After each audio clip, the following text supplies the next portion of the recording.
Xin chào tất cả mọi người. Thì hôm nay mình sẽ làm một bài test nho nhỏ.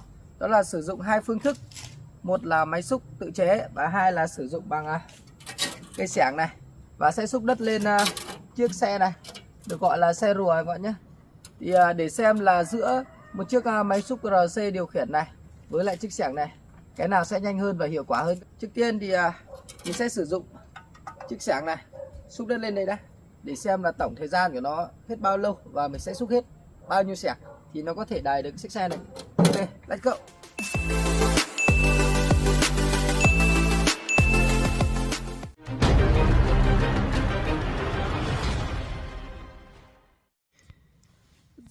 Giờ thì mình sẽ bắt đầu làm bài kiểm tra các bạn nhé.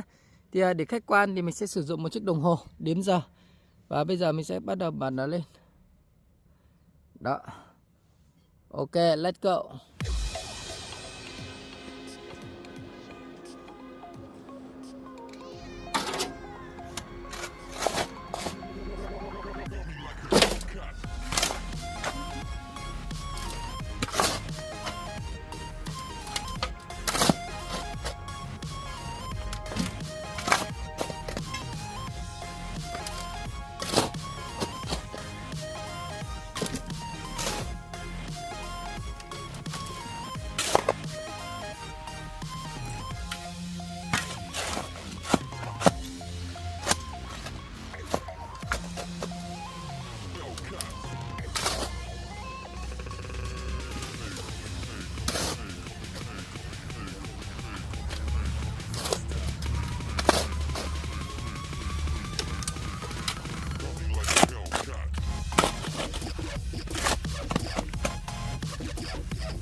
Ok, vậy mình đã hoàn tất việc xúc đầy lên chiếc xe rùa này.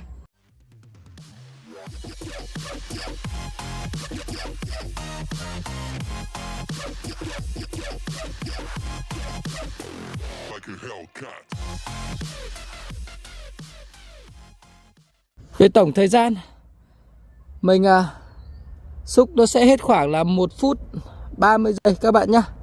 Ok.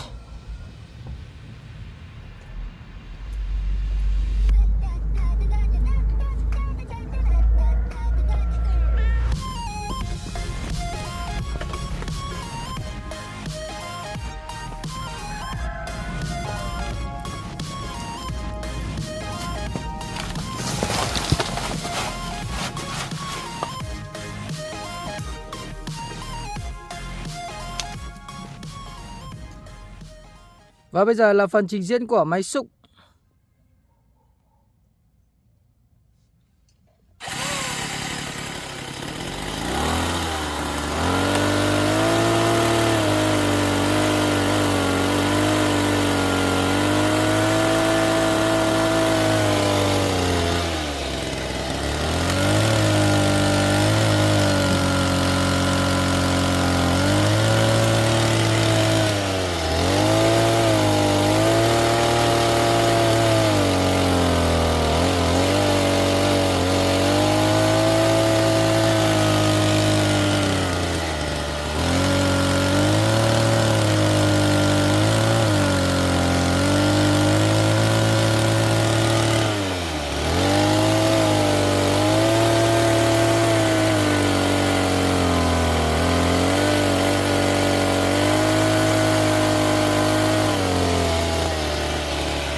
Như vậy chúng ta có thể thấy việc sử dụng chiếc máy xúc này khi xúc lên chiếc xe rùa đó nó sẽ có hiệu suất tốt hơn với việc chúng ta cầm chiếc xẻng và xúc lên với tổng thời gian là tương đương nhau. Hãy tưởng tượng 10 xe hay 20 xe với việc sử dụng chiếc máy xúc này sẽ có hiệu suất vượt trội hơn hẳn so với việc chúng ta sẽ dùng sức rồi dùng xẻng như thế nào các bạn nhé. Và điều quan trọng nhất đó là khi chúng ta sử dụng máy xúc này chúng ta sẽ vừa làm, vừa được chơi và vừa được trải nghiệm, và được cái cảm giác đó nó thật là thích thú, đúng không các bạn? Ok, vậy nếu là các bạn sẽ chọn phương thức nào? Còn nếu là mình, chắc chắn mình sẽ chọn máy xúc các bạn nhé. Ok, giờ thì mình sẽ bắt đầu là san gạt vận chuyển chỗ đất sạt này bằng cách đó là vừa sử dụng máy móc RC do mình chế tạo và vừa sử dụng sức người, đó là mình cùng với một người chú của mình sẽ bắt đầu, mình sẽ xúc, còn người chú của mình sẽ sử dụng xe rùa này chở đi các bạn nhé. Ok, let's go. Được rồi chú ơi. Đó. Thực ra một con xe rùa đất đó nó cũng không hề nhẹ đâu các bạn ạ, cũng tương đối nặng ạ.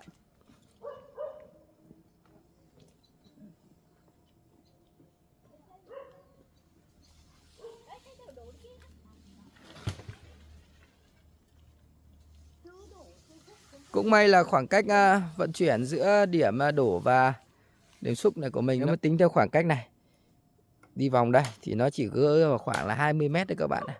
Cũng thực sự là không bị quá xa nên chúng ta sẽ không bị mất xúc quá nhiều.